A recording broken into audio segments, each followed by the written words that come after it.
Is Monday, October 17th, 2022, Part 2, Remedies for Breach of Sales Contract. Now we're going to Chapter 26. Everybody's okay taping? Everybody? Okay, beautiful. Remedies for Breach of Sales Contract. Oh, it starts with statute of limitations. Why? Why start off with statute of limitations, this chapter? If one of the parties to a sale fails to perform the contract, the non-breaching party has remedies under Article 2 of the UCC. In addition, what? Yes, go ahead.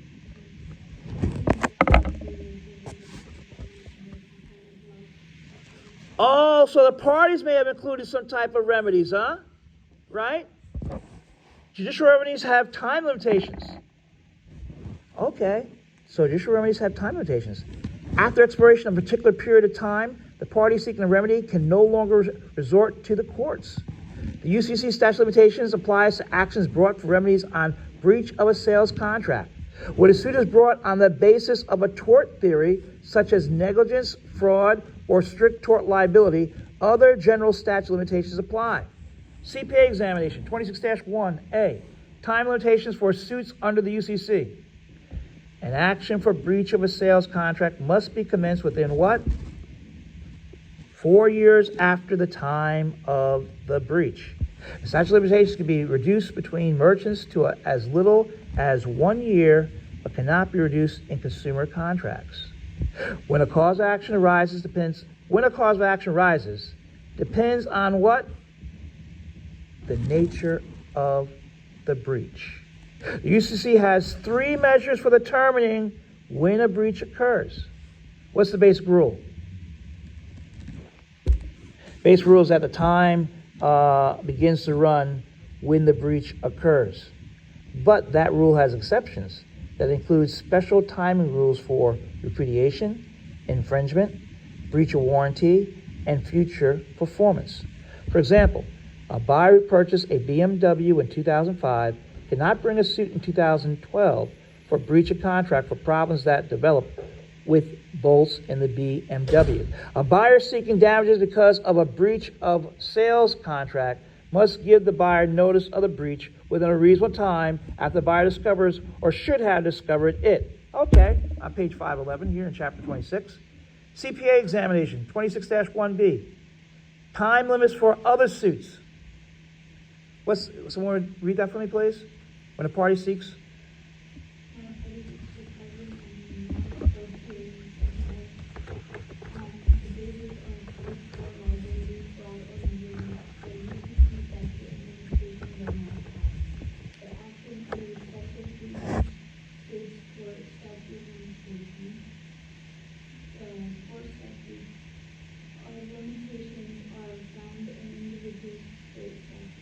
Keep going, please. Remedies of seller. No, next one. What do you read? Next one. Right. However, the tort statute of limitations tend to be shorter than the UCC statute of limitations. That's right. Next one, please. When the buyer breaches a sales contract, the seller has different remedies that are designed to afford the seller's Compensation. compensation for the losses caused by the buyer's breach. In many cases, a breach only is a combination of various remedies to make non-breaching parties aware. Thank you. And then we have something called the seller's lien, as we're on page 511, 26-2A. In the absence of an agreement for extension of credit to the buyer for the purchase of goods, and until the buyer pays for the goods or performs whatever actions the contract requires, the seller has a right to what? Oh, to hold on to those goods, right? To hold on, retain possession of the goods. CPA examination.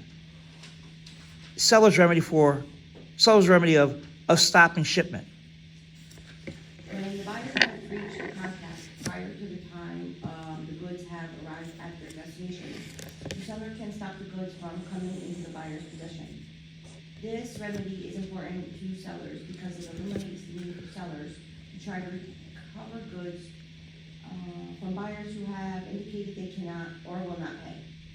A seller has the right to stop shipment if the buyer has received goods on credit and the seller learns that the buyer is insolvent, the buyer has not provided assurance as requested, or the seller has grounds to believe performance by the seller will not occur. Also, the right to retrieve the goods in the case of a credit buyer's insolvency continues for a reasonable time after the buyer's receipt of the goods. Thank you. So here, right? Thank you again. Thank you all for reading. Here they're saying, hey, we find out the buyer is broke, right? We can stop, okay, the shipment, okay? Prior to time the goods will arrive. We can stop it, right? The destination. But notice the last one, also the right to retrieve the goods in the case of a credit buyer's insolvency continues for a reasonable time after the buyers receive the goods. So even after the buyer receives the goods, if they haven't paid for it, what can happen? The seller can do what? Hold on to them. Well, no, right? But even if the right to retrieve the goods in the case of credit buyer's insolvency continues for a reasonable time after the buyer's receipt of the goods. So here, if the buyer receives the goods, right, we can still get them back if they haven't paid for the goods. That's what we're saying here. Resell by seller? What's that all about? CPA examination? Resell? When the buyer has breached the contract, the seller may resell any of the goods the seller still holds. After the resale, the seller is not liable to the original buyer on the contract and does not have to surrender any profit obtained on the resale. On the other hand, if the proceeds are less than the contract price, the seller may recover the loss from the original buyer. Oh my God. Let's stop right there for a second, because I want to analyze that. What just happened in this situation that Christina, thank you, reading, just read to us? What just happened? What are the facts? So, a buyer places an order.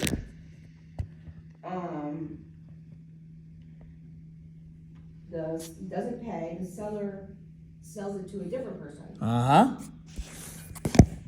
And if they make the profit they would have made before, fine. Fine. But if they don't, what happens? They go after the original buyer. Who breached the contract? Are you with me here? Right? So that's what that. On the other hand, if the proceeds are less than the contract price, in other words, they had to sell it at a lower price, those items that the buyer would not accept, even though they were conforming goods, right? For some reason they couldn't accept it. The seller may recover the loss from the original buyer. What would that happen in? Like, what kind of case would that be? I've never even heard of that. Well, you want to read an example? Okay. For example, a buyer. For example, a buyer who canceled his contract to buy a boat for $4,650 would need to pay the seller's $1,650 loss when the highest offer the seller received for the boat after running an ad for its sale was $3,000. Keep going. The seller must give reasonable notice to the breaching buyer of the intention to resell the goods. Such notice need not be given if the goods are perishable or could decline rapidly in value. The seller must conduct any method of resale under standards of commercial reasonableness. For example, a seller who waited 1 year after a buyer breached a contract for cottonseed oil to sell the oil in a depressed market did not act reasonably. Thank you. So here you have the example, right, about the boat thing. But then thank you for reading that. The seller must give reasonable notice to the breaching buyer of the intention to resell the goods. Why? Why? Why are we going to give them notice of that? They breached the contract. Maybe to let them know that, you know. When is notice not required? If the goods are perishable. Yeah. Or they'll decline rapidly what? In value, right? Now, cancellation by the seller. When the buyer materially breaches the contract, so the buyer has materially breached the contract, right? The seller may cancel the contract. Such cancellation ends the contract and discharges all unperformed obligations on both sides. Why? Because there was a material breach, right? Following cancellation, the seller has any remedy with respect to the breach by the buyer that is still available. Now, damages. Seller's action for damages under the market price formula. Right? I asked questions earlier. What can the seller do here? When the buyer fails to pay for accepted goods, the seller may resell the goods, as discussed earlier, or bring a contract action to recover damages. One formula for a seller's damages is the what? Difference between the market price at the time and place of the tender of the goods and the contract price. Okay, so one way, okay, of receiving damages for a buyer's failure to accept conforming goods, right, is the what difference between the market price at the time and place of the tender of the goods and the contract price, okay? Whether the seller chooses to resell or recover the difference between the contract price and the market price is the seller's decision, right? Whose decision is it? The seller's decision. For example, a seller is able to resell the goods at a profit of $300. However, the seller can choose the market price remedy. Under the UCC, the market price for repudiation or non-acceptance is at the time of tender, and for a breach by the seller, it is determined at the time of the breach. The flexibility in the remedies under UCC is provided because what? Certain goods have very high market fluctuations. Yeah, it depends upon what these fluctuations are, right? That's going on. Suppose that Sears has agreed to purchase 10 refrigerators from Whirlpool at a price of $1,000 each, but then Sears notifies Whirlpool that it will not be buying the refrigerators after all. What's Whirlpool going to do? Whirlpool determines that the market price at time of tender to be $850 per refrigerator. But the best Whirlpool could find from an alternative buyer after a search is $800. Whirlpool can select the resale remedy of $1,000 minus $800 or $200 in damages to adequately compensate for the charge in the market price between the time of tender and the time damages are sought. So that's one way that it can be done, right? But let's turn the page. What are lost profits? CPA examination. Check this out. Check this out. All right. If the market and resale price measures of damages do not place the seller in the same position in which the seller would have been had the buyer performed, the seller is permitted to recover lost profits. The recovery of lost profits reimburses the seller for costs incurred in gearing up for contract performance. Here's an example. Suppose that a buyer has ordered 200 wooden rocking horses from a seller manufacturer. Before production on the horses begins, the buyer breaches. The seller has nothing to resell, and the goods have not been identified to even permit a market value assessment. Nevertheless, what? The seller has geared up for production, counted on the contract, perhaps bypass other contracts in order to perform. Bypass other contracts in order to perform. An appropriate remedy for the seller of the rocking chairs would be the profits it would have made had the buyer performed. The profits it would have made had the buyer performed. What happens if they were able to perform for two?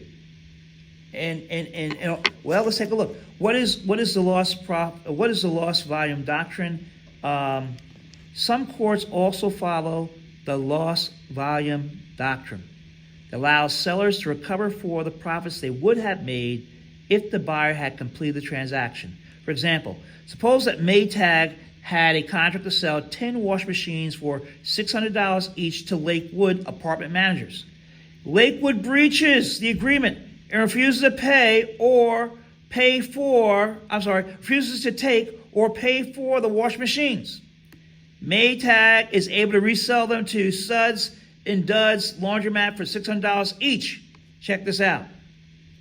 The price is the same, but the theory of loss volume profits is that what? That Maytag could have sold 20 washers, not just 10, if Lakewood had not breached. Maytag's profit on each machine is $200, lost volume profits in this situation would be 10 times the $200 or $2,000. Whoa. Check that out. That's your loss volume doctrine, all right? Their doctrine. So these doctrines are very fascinating, interesting. Okay, we know this one already. CPA examination 26-2G, other types of damages. So far, discussion of remedies has focused on damages that result because the seller did not sell the goods. However, the seller may incur additional expenses because of the breach. Some of these expenses can be recovered as damages. UCC 2710 provides that the seller can also recover what? Incidental damages. We know that one. Any commercially reasonable charges, expenses, or commissions incurred in recovering damages, right? Example there, the seller may recover expenses for the transportation, care, and storage of goods after the buyer's breach, as well as any costs incurred in the return or resale of goods. Such damages are in addition to any others that may be recovered by the seller. Seller's action for the purchase price, what's that all about? Purchase price. If goods are specially manufactured and buyer refuses to take them, even if it is possible for the seller to recover as damages the full purchase price and keep the goods. For example, a printing company that has printed catalogs for a retail mail order merchant will not be able to sell the catalogs to anyone else. The remedy for the seller is recovery for the purchase price. Oh, okay. So why? Because you know what? Specially manufactured goods? Thank you for reading that, right? And you can recover full purchase price and keep the goods. Want to read the next one? Sellers, non-sale remedies? In addition to the seller's traditional sales remedies, many sellers enter into other transactions that provide protection from buyer breaches. One such protection is afforded when the seller obtains a security interest from the buyer under the UCC Article 9. A secured transaction is a pledge of property by the buyer debtor that enables the seller to take possession of the goods if the buyer fails to pay the amount owed. Okay, so here, let me just go back for a second. Seller's action for the purchase price, and I can read that. If the goods are specially manufactured and the buyer refuses to take them, it is possible for the seller to recover as damages a full purchase price and keep the goods. For example, a printing company that has printed catalogs for a retail mail order merchant will not be able to sell the catalogs to anyone else, right? Because they're specially manufactured. We know this, we learned this already. The revenue for the seller is recovery of the purchase price. Seller's non-sale remedies. In addition to the seller's traditional sales remedies, many sellers enter into other transactions that provide protection from buyer breaches. One such protection is afforded when the seller obtains a what? Security interest from the buyer under UCC Article 9. A secure transaction, which we'll be learning about, right, is a pledge of property by the buyer debtor that enables the seller to take possession of the goods if the buyer fails to pay the amount owed. See Chapter 31, right? And you have a summary available here. Remedies of the buyer. When the seller breaches a sales contract, the buyer has a number of remedies under Article 2 of the UCC. Additional remedies based upon contract or tort theories of product liability may also be available. Rejection of improper tender. As discussed in Chapter 25, if the goods tendered by the seller do not conform to the contract anyway, what happens? The buyer may what? Reject them. Conjunctive adverb. However, the rejection is the beginning of the buyer's what? Remedies.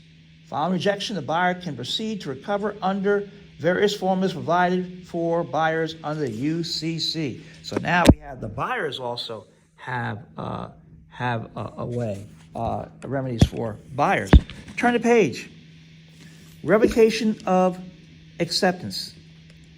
The buyer may revoke acceptance of the goods when they do not conform to the contract. Okay, so we order 100,000 Batman dolls that say, "To the Batman, Robin," and Robin dolls say, "What now, Batman?" Right?